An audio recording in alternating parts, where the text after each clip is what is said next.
បាទថ្ងៃនេះខ្ញុំមានវត្ថុស័ក្តិសិទ្ធិបាទឈើខ្លាយជាថ្មណាបាទខ្ញុំលុញខ្លាយជានាងពូនប៉ុន្តែវាមានស្នាមអញ្ចឹងស្នាមសរសៃសក់អញ្ចឹងប៉ុន្តែវាអត់ប្រេះអត់បាក់ឲ្យទេបាទជាឈើសាច់តែមួយបាទណាសាច់តែមួយនេះបាទនេះក៏ឈើខ្លាយជាថ្មដែរសល់ពីតួអង្គនេះទៅស្នាមប្រេះសាំទៅគឺខ្ញុំឲ្យជាងលុញណាលុញធ្វើជានាងពូនតែនាងពូននេះຂະຫນាតធំណាបាទពាក់មួយដឹងមួយតែម្ដងស្អាតមានឡាយមាសស្អាតមែនតើបាទឈើខ្លាយជាថ្មឬគេហៅថា fossil ឈើខ្លាយជាថ្មបាទស្អាតបាទណាហ្នឹងហើយមានតែមួយគ្រាប់ហ្នឹងទេបាទហើយនេះក៏ព្រះអង្គសាងពី fossil ឈើខ្លាយជាថ្មដែរសាច់តែមួយឈើតែមួយណាបាទនេះបាទហើយតួអង្គនេះក៏ធ្លាប់ប្រហោះហើយណាសាងពីមាសស្រួយពីពទាលពីបញ្ញាក្អែកបាទវត្ថុអីផ្សេងអញ្ចឹងទៅណាហ្នឹងហើយ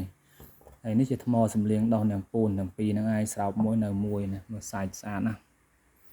ដោះនាងពូនមកស្អាតស្អាតបាទនេះជាថ្មសំលៀងនេះជាចង្កូមជ្រូកមេឬក៏ហៅថាកន្ធុកជ្រូកមេណានាងពូនសាងអំពីឈើយើងសាងជានាងពូនគឺពូនទ្របពូនសម្បត្តិណាហ្នឹងហើយលាក់ពូនកំបាំងកាយពីសត្រូវអញ្ចឹងទៅបុរាណលោកប្រើណាបាទអញ្ចឹងបានធ្វើកិច្ចដាស់ប្រសិទ្ធិណាគុំធាតដាស់វិញ្ញាណអញ្ចឹងទៅឲ្យអភិសេកអញ្ចឹងទៅតាមដែលយើងគ្រូលោកចេះអញ្ចឹងទៅណាបាទឆ្លាញ់ពេញចិត្តអាចចែកជាវបានបាទហើយ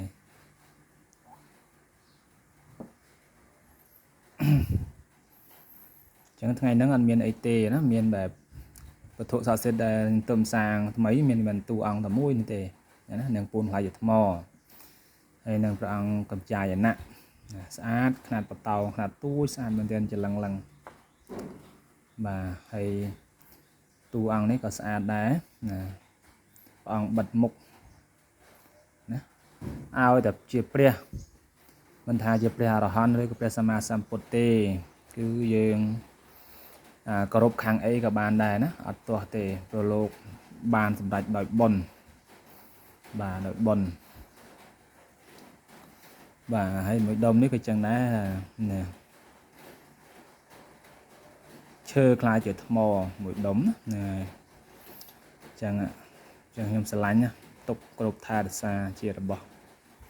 ប្រចាំខ្លួនបើលុញធ្វើចេះក៏បានដែរប៉ុន្តែតួអង្គនេះដែលមានសរសៃឈាមសរសៃអីចឹងណាហ្នឹងហើយចឹងទៅអត់ហ៊ានប៉ះពាល់ទេទុកនៅអញ្ចឹងបាទតែបានយកទៅស្រោបផង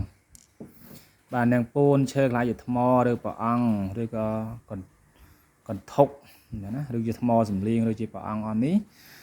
បងប្អូនស្រឡាញ់ពេញចិត្តអាចចែកជាវបានណាអាចចែកជាវបានតាមលេខ Telegram របស់ខ្ញុំបាទទូរស័ព្ទខ្ញុំ Smart អត់មានសេវាទេនៅខាងខ្ញុំហ៎បាទអញ្ចឹងមានតែ97ទេណាមានតែ97ទេបាទ Telegram ក៏អញ្ចឹងដែរណាបាទចឹងសូមជម្រាបលាអស់លោកទាំងឡាយដែលបានមកក្នុង YouTube នេះសូមមានលេខបញ្ជីហេងទាំងអស់គ្នាបាទ